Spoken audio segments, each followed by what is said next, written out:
All right, Shalom. Before I get started, I want to give all praises, honor, and infinite glory to Yahweh, Bahashem, Yahweh Shai, Bahashem, Rachakodash.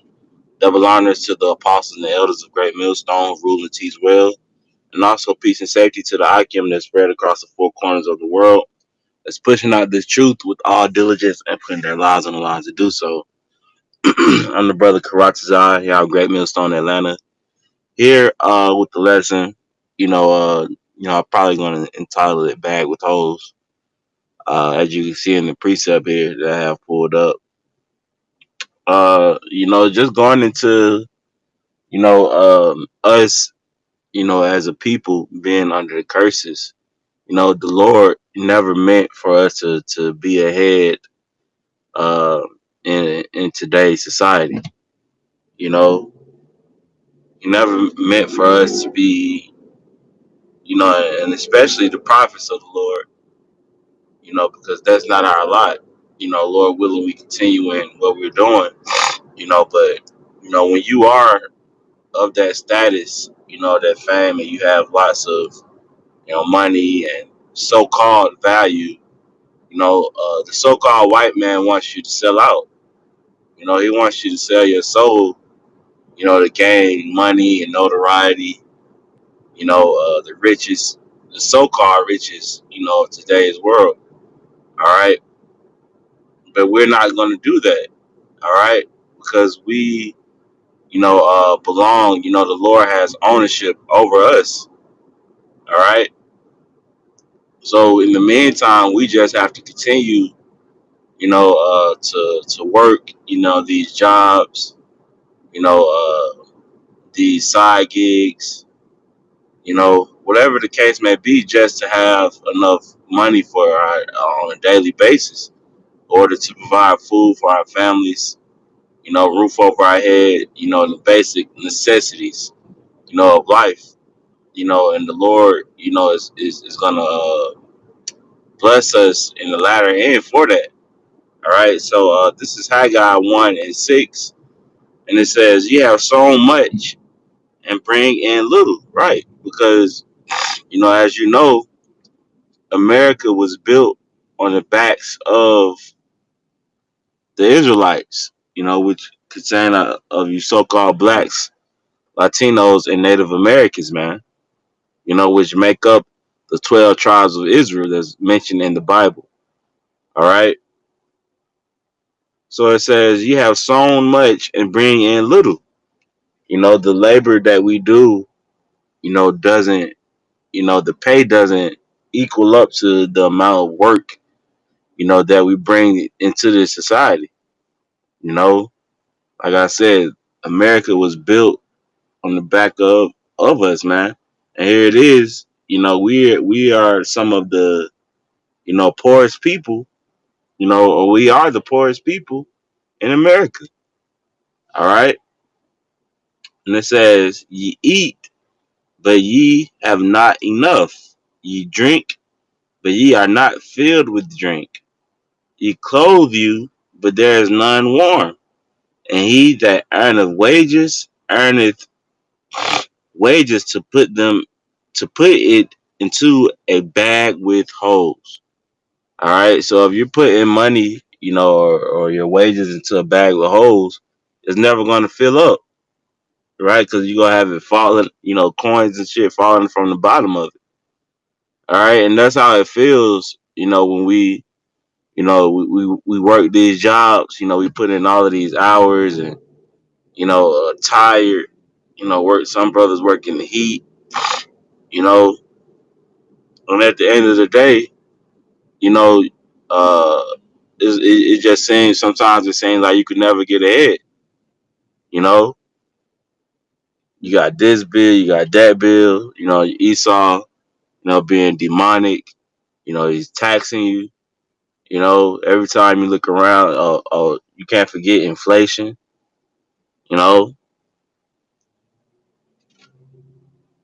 and now Esau has made it to where you know you have to work. 2 to 3 jobs just to stay above water. You know, just to try to keep your head above water, man. You have to work these jobs and these crazy hours, man. You know, but that's all right though, because the Lord is going to bless us on the latter end. This is Baruch chapter 3 and verse 28. Slack in verse 8. It says, "Behold, um, we are yet this day in our captivity." You see, so we are yet today. We are still in our captivity, man. You know, here in America. You know, the scriptures say, "In the land of captivity, you should remember yourself." We remember who we are. We who we are, being Hebrew Israelites here in America, Babylon the Great. All right. It says, "Where thou hast scattered us," right? Because we are scattered, you know, throughout the people, throughout the different nations.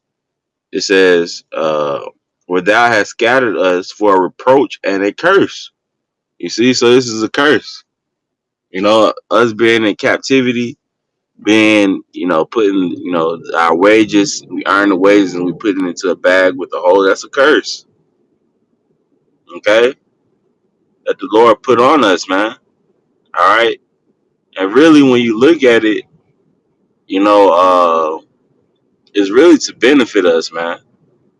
All right, because these people, you know, they start getting money, and like I said before, they lose they lose themselves. They lose who they were, what they stood for. You know, they begin doing sodomite things. You know, they sacrifice their families. You know, their friends. You know, all for the money, man. You know, that's why the scriptures say that for the love of money is the root of all evil. All right. But it says, "Where thou hast scattered us for a reproach and a curse, and be subject to and to be subject to payments." You see, so we are subject to payments, man. You know, like these bills that, you know, they come back, you know, every month. You know, you have to, you know, pay off your credit. You know, just try to stay above water by all means necessary, man. All right, that's being subject to payments. You can't escape them. You know, it says, "According to all the iniquities of our fathers which departed from the Lord our power." All right. So this is, like I said, this is a curse. You know, from us. You know, uh, going away from Yahweh Bashem Yahweh Shai and His laws, statutes, and commandments. The Lord said He gonna put these curses on us, man. This is a part of it. You know, you will sow in, you know, but reap little. You know,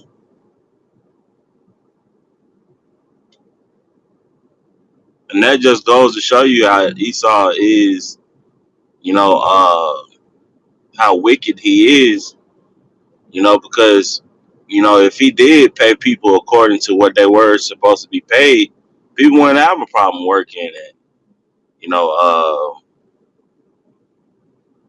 doing the necessary things in order to work these jobs, man. But everybody is in a mournful state right now, all right, because the amount of work versus the pay isn't adding up, you know. But matter of fact, let me get this scripture.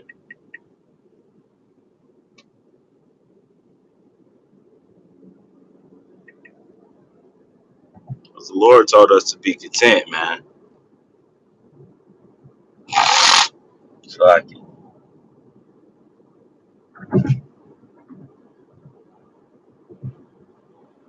me find it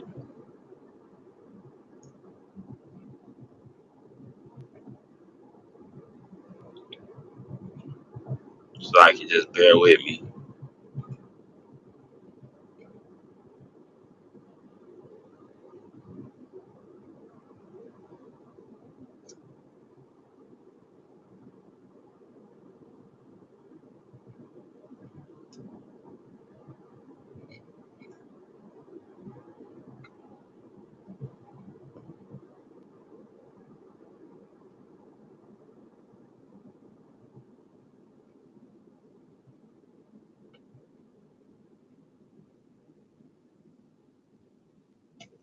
There it is. It says, 1 Timothy chapter 6 and verse 6. It says, but godliness with contentment is great gain. It says, Sparky, was that it? Oh, yeah.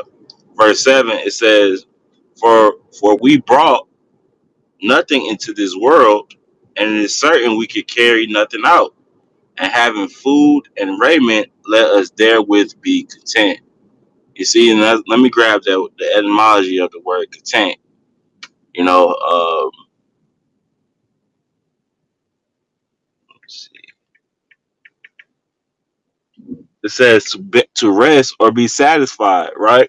You know, because if you're not satisfied,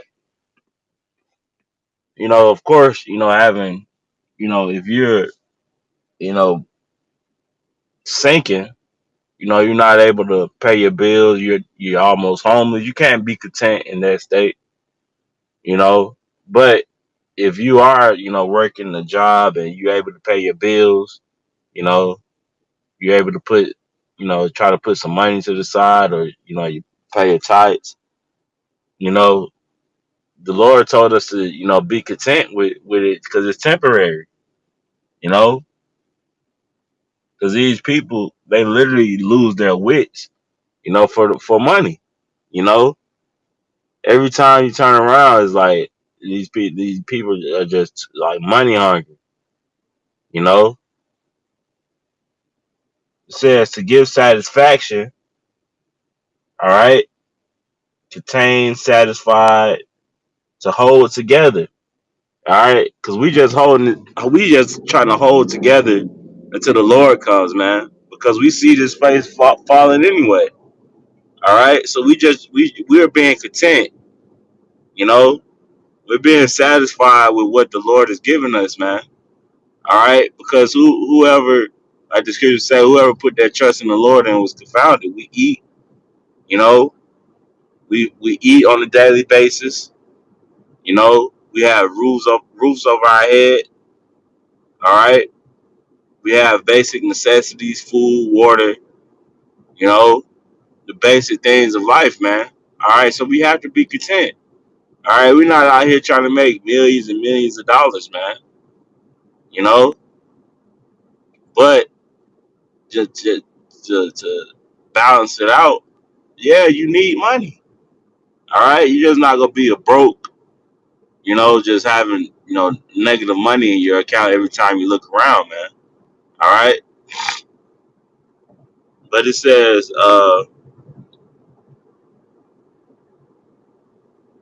yeah, that was pretty much the point. Oh no, let me read verse 9. It says, but they that will be rich fall into temptation and the snare. You see, like the scripture say, a gift destroyeth the heart, man. All right, so these people may think that, oh yeah, I got millions of dollars. You know, the Lord is in my no, this is in my favor. Nah, man. You know, it's Satan. All right, you're in the trap. You know, Esau has got you in his trick bag, man. All right, because you're not thinking on the Lord. You know, all our thoughts are on Yahweh Bashim Yahweh Shai, man. All right. And what can we do to become better men, better servants, better leaders? How can we be a part of the elect? You know, that's our thoughts, man. Not how can I get me, you know, $1 million, millions and millions of dollars, you know? But it says, and into many foolish and hurtful lusts, which drown men in destruction and perdition. You see, it drowns. All right. And that's why you see, you know, these so-called, you know, entertainers, you know, of our people, you know, it's always some uh story that comes out to where the bad shit that they've done to gain money, you know, because that's what if your mind is always fixated on that, that's what comes from it, man. All right, foolish and hurtful lust. It says, verse 10, for the love of money is the root of all evil. And we always emphasize for the love of it, you know, for the love of the money, not just money, for the love of it. Okay, so learn to be satisfied, being content with what you have, man. All right, and then just building on top of that because this place about to fall anyway. Okay,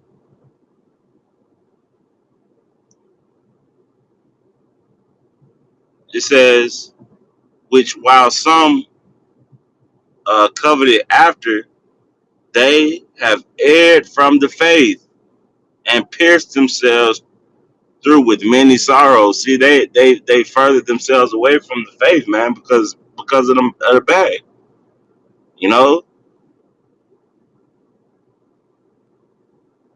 So this why that's why we say the scriptures, is the guide to life because it literally touches on everything, man. All right,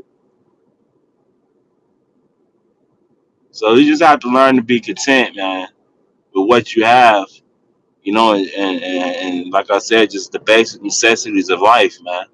All right, we have great leaders, our apostles and elders of Great Millstone, who show us how to live that way, man. All right, have been doing it for decades now. Okay, so hey, Lord willing, this lesson was edifying. I'm gonna go ahead and close up by giving all praises, honor, and glory unto Yahweh, Bashem Yahweh Shai, Bashem Ruchakwadash. Double honors to the apostles and elders of Great Millstone. Until the next time, Shalom.